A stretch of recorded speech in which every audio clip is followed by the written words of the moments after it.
More importantly, looking warmer as we head into the weekend. I'll have more on that coming up. All right, Jamie, thank you. Let's get to your top headlines. These stories are real new now.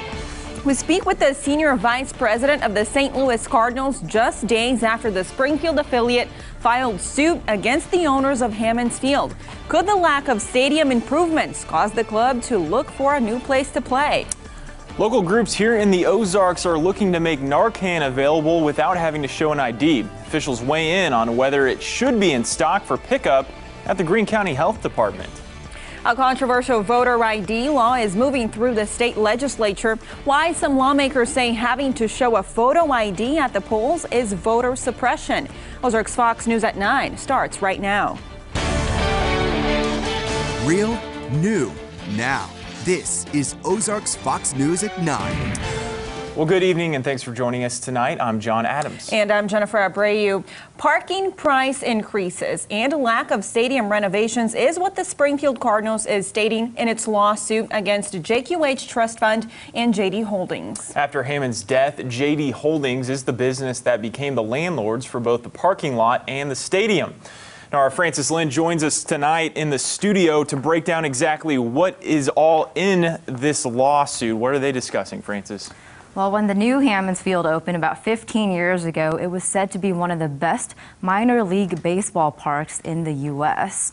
I spoke to the St. Louis Cardinals senior Vice President Mike Whittle. He says the Cardinals requested many improvements to Hammonds Field the past 2 seasons, but they were not completed. Parking prices have also increased from $7 per space to almost $20 per space. Whittle says all these issues, totaling about $8 million, led to both low attendances and the stadium no longer in the top 25% of Texas League parks. We asked Cardinal fans if they think Hammonds Field changed in the past few years. There weren't a lot of mentions about the field, but almost everybody talked about the increases in parking prices. Whittle says the Cardinals do have the legal option to end its lease on Hammonds Field, but he hopes that will not happen. Once we saw parking prices getting out of control, we exercised our rights to buy those spaces at a reasonable price so that we can pass along a reasonable price to our fans. We're hopeful that that there will be a swift resolution to these issues. The lawsuit also claims JQH Trust owes the Springfield Cardinals over $500,000 in reconciliation payments for the past 2 seasons. Francis, thank you. We'll keep following this story. We now have another follow-up for you. A spokeswoman for the Roman Catholic Diocese of Springfield, Cape Girardeau, says the retired priest arrested last week was allowed to keep his job even after he was accused of sexual abuse in 2000. Our Jesse Inman is in the studio now to explain why that decision might have been made and how it factors into the arrest from last week. Jesse, what did you find out? Well, we know 76-year-old Frederick Lutz was arrested here in Springfield last week and taken to the Stoddard County Jail. That's in the Cape Girardeau area. And that was for charges stemming from sexual abuse reported in the year 2000. Now, the retired priest was accused of forcing a 17-year-old to perform sexual acts on him on church grounds. And according to the recent probable cause statement, those allegations were reported a few days after the alleged incident, and Lutz even apologized to the teen later on, a few weeks later there. Now, our partners at the Springfield News Leader heard from the spokeswoman for the diocese. Her name is Leslie Edson. She says that Lutz continued his career even after those allegations and retired in 2011. But Edson says the diocese knew of the allegations in 2002, not until just 2 years later after the incident. But they allowed him to continue his career, as I said, until his retirement in 2011. Edson says the former Stoddard County prosecutor didn't find the accusations to be credible. That former prosecutor told the News Leader that he doesn't remember that coming across his desk. But Edson says if charges would have been filed, then the review board could have met to determine further action, but didn't find just cause to fire Lutz at that time. Now, it's unclear why the diocese didn't get word about the accusations until a couple of years after they were made. But Lutz was also accused of a similar incident in 1972, and that information didn't reach the diocese until 2016. But the current prosecutor, Russ Oliver, has only charged Lutz in the 2000 incident, which, if convicted, he will receive life in prison. All right, Jesse, thank you. Well, making local news tonight, public health centers in St. Louis now provide free Narcan without requiring people to provide identification. But would that idea work here in Greene County?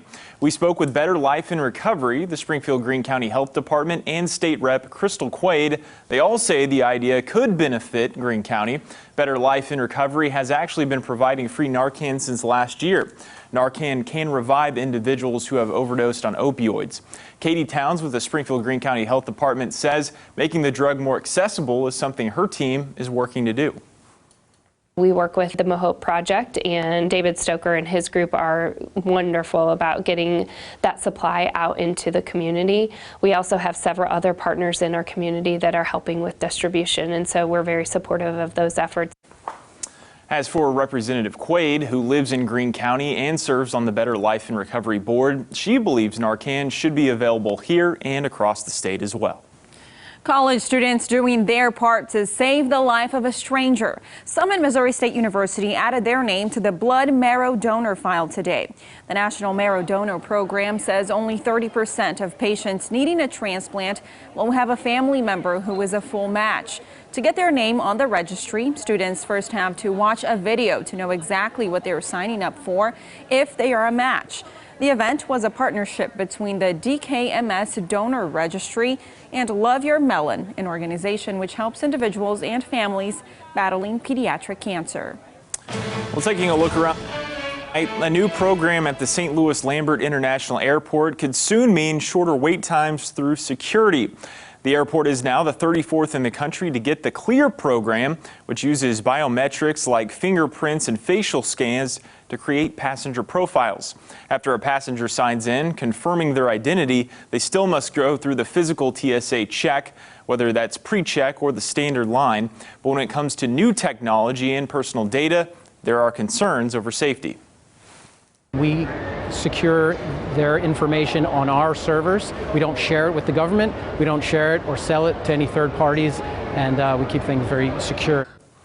U.S. citizens with a valid ID can join this program. The cost is $179. In political coverage tonight, the Missouri House gave initial approval to a voter photo ID measure today. It would require Missourians to show a valid state photo ID before their vote counts. Our Madison Heaver is here with a story for us tonight. Madison, this is something we have seen before, right? Yeah, Jen, voters actually approved a measure to require photo IDs when voting back in 2016, but the Missouri Supreme Court upheld a lower court's decision to block that requirement. That prompted Republican lawmakers to try again with this proposed legislation, saying it ensures voter integrity. During testimony before the House Elections and Elected Officials Committee today, representatives from the NAACP and the ACLU testified against the bill, believing it would keep some eligible voters away from the polls. Now, right now, the bill still needs one more vote of approval in the House before it moves to the Senate. This is what State Representative John Simmons said today in the hearing. It's very concerning to me, and it should be to you, that the Missouri Supreme Court has flouted the clear intent of the people of Missouri when it comes to the common sense expectation that people show a photo form of ID when voting. Opponents say the proposed legislation would do more harm than good, saying requiring a photo ID disproportionately affects poor individuals because they are less likely to have the means to renew or to obtain a photo ID. It does water down the votes of people of color because they are especially likely not to be able to renew their license on time because they have a higher poverty rate in our state, 3 times higher. Under the proposed legislation, a voter who fails to show a valid photo ID could still cast a provisional ballot. All right, Madison, thanks. There could be a change to the way absentee voting takes place here in Missouri. A bill that would eliminate the requirement to have an excuse to vote absentee was heard in Jeff City today. State Representative Peggy McGaugh is the bill's sponsor. She has an extensive experience as a county clerk and says the long lines you see on Election Day at some polling places could be shortened if the state eliminated the need to have an excuse to vote absentee. A St. Louis County elections official testified in support of those changes. If we could allow, with no excuse absentee voting, more people, 20, 30, 40, 50% of the voters to vote prior to Election Day, that makes Election Day much less of an event. All of our bordering states around Missouri allow some form of this, and it makes Election Day run much more smoothly. Currently, Missouri voters can vote absentee, but they must meet certain qualifications to do so. Let's check in with Jamie at the Weather Lab. Jamie, you said brighter and warmer, but not before we see some clouds and showers on the way? Yeah, we're kind of shifting gears in our pattern just a little bit. We're done with the really cold and the snow like we had last night. Next couple days, we are going to have some bouts of clouds that will mix with some sun, and we have a little bit of a chance for rain, but temperatures are going to be heading higher, and that's going to take us to what should be a beautiful first half of this upcoming weekend. I'll have more on that in your forecast coming up. You're watching Ozarks Fox News at 9 with John Adams, Jennifer Abreu, and weather with Chief Meteorologist Jamie Warner.